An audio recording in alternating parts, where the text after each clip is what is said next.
2021 সালে আফগানিস্তানে তালেবান সরকার ক্ষমতায় আসার পর দেশটির অর্থনীতিতে দীর্ঘদিন ধরেই অস্থিরতা এবং মুদ্রাস্ফীতি ছিল।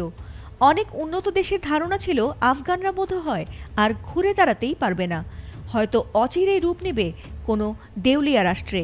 কিন্তু শত্রুর মুখে ছাই দিয়ে হঠাৎ অতীতের রেকর্ড ছাড়িয়ে ডলারের বিপরীতে 21 গুণ বেশি শক্তিশালী হয়েছে আফগানিস্তানের মুদ্রা আফগানি। অনেকের মনেই এখন প্রশ্ন, কিভাবে এত মান বাড়ল আফগানি মুদ্রার? বিভিন্ন গণমাধ্যমে প্রকাশিত রিপোর্টে এমন তথ্য দেখা গেছে। আফগানিস্তানের প্রায় 4 বছরের রাজনৈতিক অস্থিরতার পর এবার দেশের অর্থনীতিতে উজ্জ্বল আলো দেখা দিয়েছে।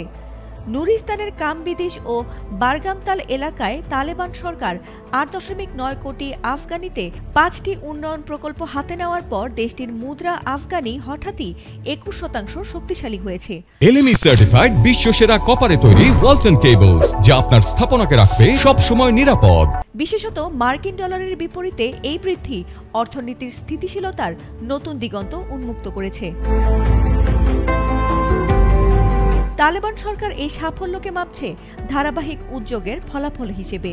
দেশটির কেন্দ্রীয় ব্যাংক কর্তৃপক্ষ জানিয়েছে, মুদ্রার মান স্থিতিশীল রাখতে তারা একাধিক পদক্ষেপ নিয়েছে। ইতোমধ্যেই প্রায় 200টি আন্তর্জাতিক ব্যাংকের সঙ্গে আফগানিস্তানের কেন্দ্রীয় ব্যাংক লেনদেন করছে, যা দেশটির অর্থনীতিকে বৈশ্বিক প্ল্যাটফর্মে আরও দৃঢ় করছে। বিশ্লেষকরা বলছেন, আফগানির এই স্থিতিশীলতা শুধু মুদ্রা বা ব্যাংকিং খাতের উন্নতি নয়, বরং এটি দেশের দীর্ঘমেয়াদী অর্থনৈতিক পুনর্গঠনের সংকেত। 4 বছরের শাসনকালে তালেবান অনেকটাই প্রতিবন্ধকতা কাটিয়ে উঠেছে। যেখানে আগে বিদেশি ডলার চলে যাওয়ায় অর্থনৈতিক সংকট বেড়ে গিয়েছিল, সেখানে এখন ধীরে ধীরে সুদিন ফিরে আসছে। মুদ্রার মান বৃদ্ধির সঙ্গে সঙ্গে দেশটির ব্যবসা বাণিজ্য, রপ্তানি ও স্থানীয় উৎপাদন বেড়েই চলেছে।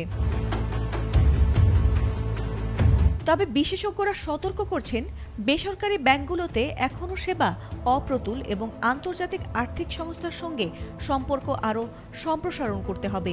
যদি এই ধারাবাহিকতা বজায় থাকে, তবে আফগানিস্তান শুধু মুদ্রার মানেই নয়, বরং বৈশ্বিক অর্থনীতিতেও নিজের স্থান দখল করে শক্তিশালী করতে সক্ষম হবে। ফাতিমা সুলতানা, এটিএন বাংলা।